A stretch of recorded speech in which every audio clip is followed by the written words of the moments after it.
The content is not a substitute of professional medical advice, diagnosis, or treatment. Always seek the advice of a physician for any questions you may have regarding a medical condition.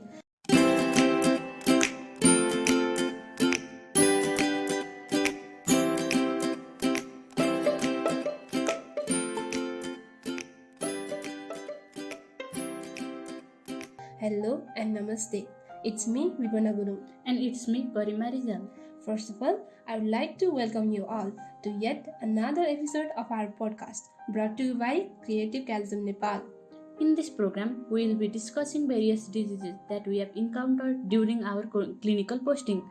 Without further delay, let's move on to today's case scenario. Today, we will be discussing about the case of 67-year male patient, farmer by occupation and permanent resident of Hetauda, presented to ophthalmology OPD of our institution with chief complaint of blurring of vision of right eye for 5 months. According to the patient, blurring of vision was gradual in onset, progressive in nature, and painless, which worsened at night. Initially, he thought blurring of vision was because of age, so he did not visit hospital for any medical advice. But later, it progressively worsened with time. He also complained of intolerance to bright light, headache, and central black spots in front of eyes.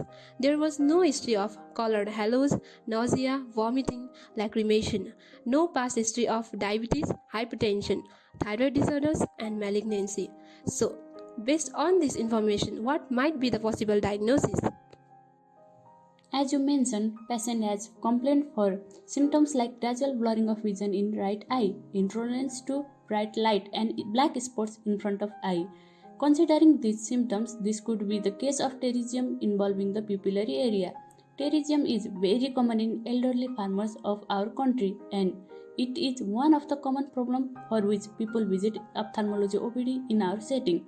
This could also be the case of age-related uncorrected refractive error, especially presbyopia, which is a natural, often unknowing part of aging where there is loss of ability to focus on nearby objects.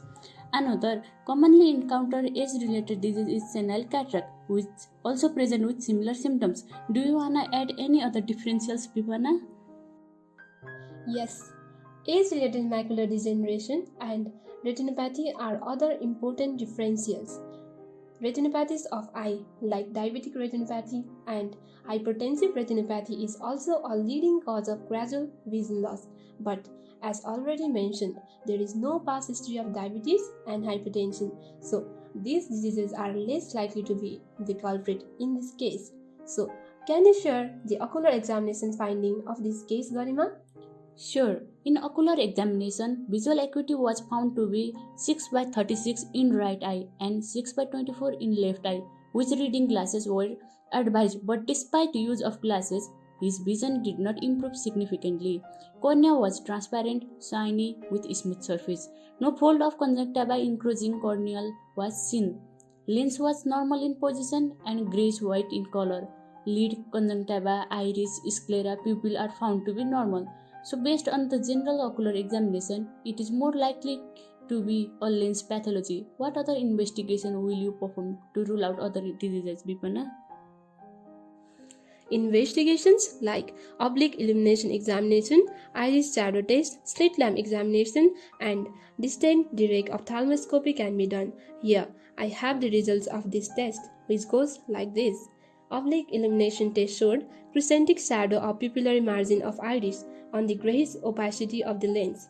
On slit lamp examination, lens was found to be grayish white in color, and distant direct ophthalmoscopy revealed multiple dark area against normal appearing red fundal glow. So, what might be the possible diagnosis? Here, both the ocular examination and investigation finding is suggesting for lens-related pathology, that is, senile cataract. Grayish-white opacity of lens with normal appearing fundus and other nearby structures strongly support our diagnosis. So, is this our final diagnosis? Yes, it is. Simply, cataract is opacification of a lens, which might be senile, traumatic, toxic, that is, drug-induced, radiational, metabolic, and rarely cataract associated with other systemic diseases. So, What are the treatment modalities available for senile cataract in our setting? To be precise, treatment of cataract essentially consists of its surgical removal. However, certain non-surgical measures may be of help in peculiar circumstances till the surgery is taken up. In non-surgical methods, we treat causes of cataract like adequate control of diabetes, removal of cataractogenic drugs, removal of irradiation, and early and adequate treatment of other ocular diseases. Likewise, to delay the progression, topical preparations of iodide salts along with vitamin E are also prescribed. With motive of improvement of vision in immature cataract, use of dark goggles, mydriatics like phenylephrine, tropicamide is suggested. But the mainstay of treatment is surgery, which includes intracapsular cataract surgery, extraction for subluxated and dislocated lens, and extracapsular cataract extraction surgery for other types of cataracts. There are different techniques of extracapsular cataract extraction, which includes conventional extracapsular cataract extraction, manual small incision cataract surgery, phacoemulsification, and femtosecond laser-assisted cataract surgery. So, what might be the possible complications of cataract surgery? Can you list out some of the possible complications? Yes, of course. There are many complications of cataract surgery. These are simply classified as preoperative, operative, and postoperative complication for convention. Preoperative complication includes anxiety, irritative or allergic conjunctivitis, complications due to local anesthesia like retrobulbar hemorrhage, oculocardiac reflex, perforation of globe, subconjunctival hemorrhage, and spontaneous dislocation of lens, whereas superior rectus muscle laceration, excessive bleeding, incision-related complications like irregular incision, buttonholing of anterior wall of tunnel, premature entry into anterior chamber, scleral disinsertion, injury to cornea, iris injury, and iridodialysis are common operative complications.